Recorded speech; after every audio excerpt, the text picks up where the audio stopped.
Urgent, America's team fan, look at what just happened. Nobody saw this coming, huh?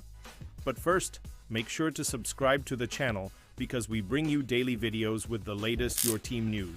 And don't forget to turn on notifications, so you don't miss anything. Oprah defense weaponized by Cowboys. Irvin versus Tank. Right after the beef between Dallas Cowboys veterans Micah Parsons and DeMarcus Lawrence took form on social media, Hall of Famer Michael Irvin took to YouTube to dump out all his frustration.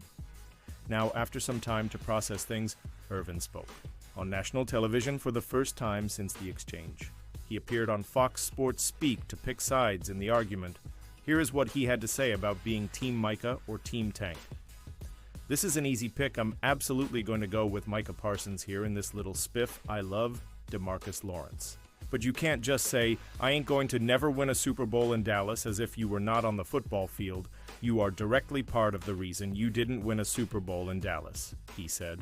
Irvin reiterated some points from his initial rant, but in typical playmaker fashion, painted a metaphor for the TV audience by comparing the Cowboys' defense to pop culture icon Oprah Winfrey. Dallas had the #1 offense. The problem was that defense, that what I call Oprah Winfrey defense. You rush for 200 yards. You rush for 200 yards. Everybody rush for 200 yards. I put the onus on DeMarcus Lawrence, Irvin said. That is, of course, a reference to a famous Oprah show during which everyone in her studio audience was gifted a car. Dallas ranked 29th in the NFL in stopping the run. They gave up a league-high 25 rushing touchdowns in 2024.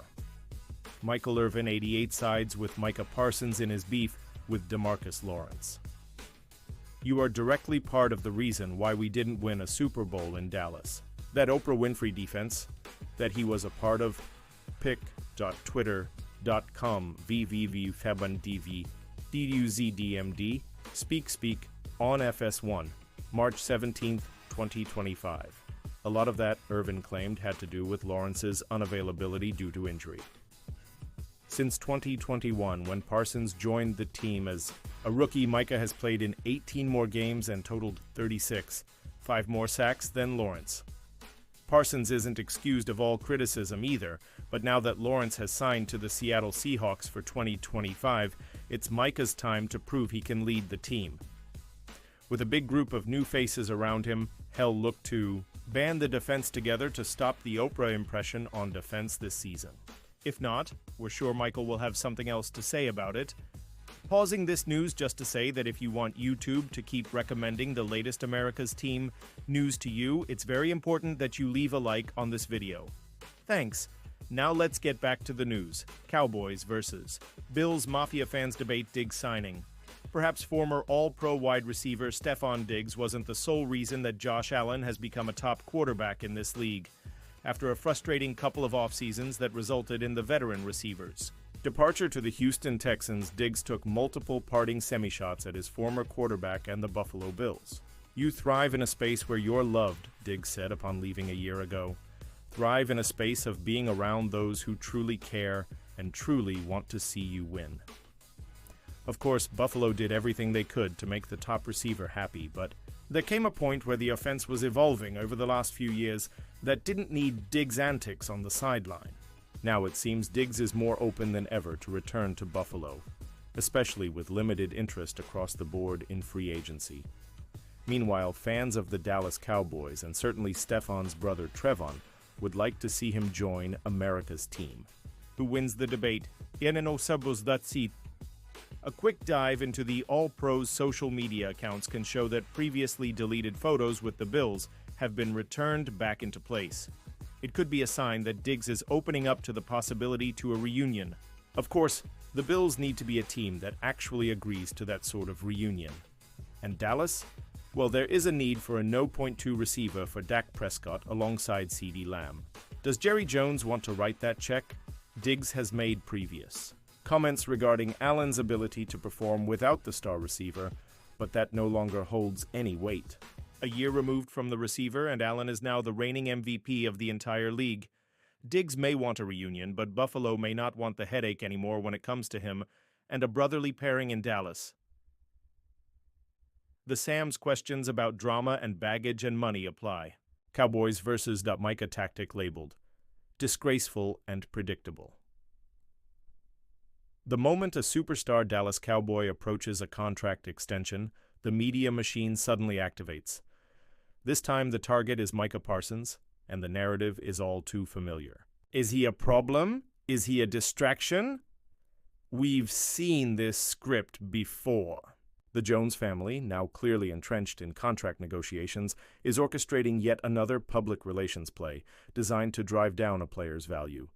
Some of it is simply the result of waiting. Does Micah talk too much? What about his leadership, his workout habits? That podcast? You know the Jones are dug deep into contract extension negotiations when the IS Meke PR Sans a PR0BL3M reports start rolling around. The deal will be done soon, y'all. Not soon enough, March 12th, but soon nonetheless. So just sit back, relax, enjoy the wealthiest pick. Twitter, CommsPos9JCXY, Landon Hollifield, The Lando Show, March 18th, 2025. It's the same strategy they deployed with Dak Prescott, DeMarcus Lawrence, and countless other Dallas Cowboys who bet on themselves in light of a looming extension. They stall contract talks, let whispers of doubt circulate, and then scramble at the last minute. Rinse and repeat. Missing dialogue, senseless jargon. Nothing to see here, Jerry CD pick. Twitter, ComZGPCG Guy TDM, Landon Hollifield, The Lando Show. August 9th, 2024. We also know this to be true because Jerry Jones has been no stranger to making mention of it. The man who picks up the phone first in a negotiation is the man who loses the negotiation. That old school way of thinking may have worked in prior business ventures, but now it routinely gets the Cowboys in trouble. This situation is even more disgraceful. Parsons himself made it clear he was willing to take less money if the Cowboys extended him before March 12th, the start of the new league year. Had they done so, they could have freed up cap space to bolster the roster in free agency or via trade. Instead, they ignored the deadline, a self-inflicted wound that left them paralyzed in player acquisitions. And now, the whispers have begun. Instead of proactively building a contender, the Cowboys front office is manufacturing excuses.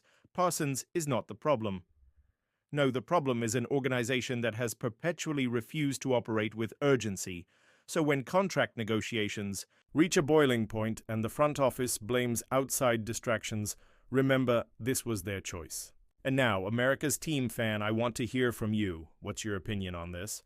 Drop your thoughts in the comments. I don't know if you know this, but your opinion matters a lot for your team. I'll be back any moment with more America's team news. How about them Cowboys?